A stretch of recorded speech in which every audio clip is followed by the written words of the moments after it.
I found the experience fantastic. I always do. It's a challenge. Two sides here who've rather stuttered through the season so far. Yeah, they have. I mean, they haven't got a great deal of firepower. The defences have been leaky. We might see quite a few goals, though. Until you do it, you don't realise, what a challenge it is, and some of the skills you need, I suppose, and you learn as you go along. But it is different from commentary because, as Martin alluded to there, that's 90 minutes, but this is like 4 or 5 hours sometimes on a stretch. So you have to be careful with your voice and make sure that you don't do the recording too close to a match before or after, so that you're compromising your day job. But it's the intensity of it and the concentration levels you have to maintain, I suppose, because we've got these huge wads of scripts that we go through, and it's bang, bang, bang, and you have to ad-lib very quickly. So it's mentally, it's draining, but it's a fantastic thing to do. I've loved it. So we're looking at the first section is going to be a goal analysis. So this is during the replay after the goal. So the goal scored, there's been a celebration, it's calmed down a bit, and you guys will be analysing it. And in this case, the goal was scored with a free kick where it went underneath the wall. Well, that was a fantastically well-placed free kick, Alan. Well, I think as a manager, you drill the wall to jump a little bit to make yourselves bigger, but it worked against them that time, the ball creeping underneath. So I think where I've really appreciated what Alan's done in his first time with it is I don't want to sound patronising here, but his sheer intelligence to be able to realise straight away what's been required, to vary his words.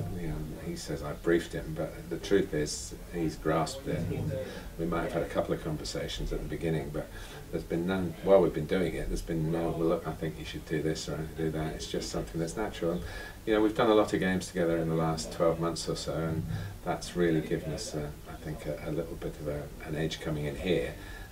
Had we not done that, it might have been a little bit more feeling our way, but for me it's been very smooth. The hardest scenarios is when you're doing a tournament situation and you've got to comment on, say, it's the first leg of 2 legs, so what are the home team feeling, or even more difficult is the second leg of the 2 legs and the home team has won the first leg by a distance, so what is the comment that you make for that, or all sorts of scenarios around that tournament situation which you don't have to comment on in the Premier League or the Champions League. So those are the ones where you have to really get your mind working and to make it different each time, because we must do about 50 or 60 of those examples, covering every eventuality of a quarter-final, semi-final, who won in the first leg and what their feelings are for the second leg. So that's probably the hardest. A lot of this scripting, as such as it is we do ad-lib it, but the suggestion, there are words used that we don't use because it comes from the US and Canada, and sometimes you just have to check. But we've got Jeff McPherson's a wonderful link because he is Canadian, but he does spend a lot of time over here and speaks some of our language. We have the usual things about draws and ties, which I think you have to be aware of. But no one told us to say things that we wouldn't naturally say. I think that's been a really important part of how smoothly it's gone.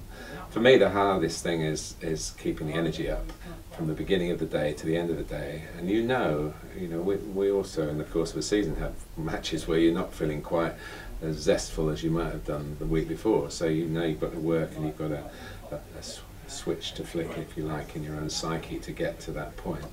So that's difficult. But the most specifically difficult thing, which I have to do, is the names in 3 or 4 different intonations, and like pages and pages of names, and you know what's expected of you, and you try and keep doing it. And there's a sort of out-of-body experience where you think, is this person saying it? I would like to hear it, and you've got to answer that in the affirmative and keep yourself on your own toes, really. And no, it's great fun, and as I say, it's a huge privilege to be doing it because I know how much it means to people, and to be involved is great.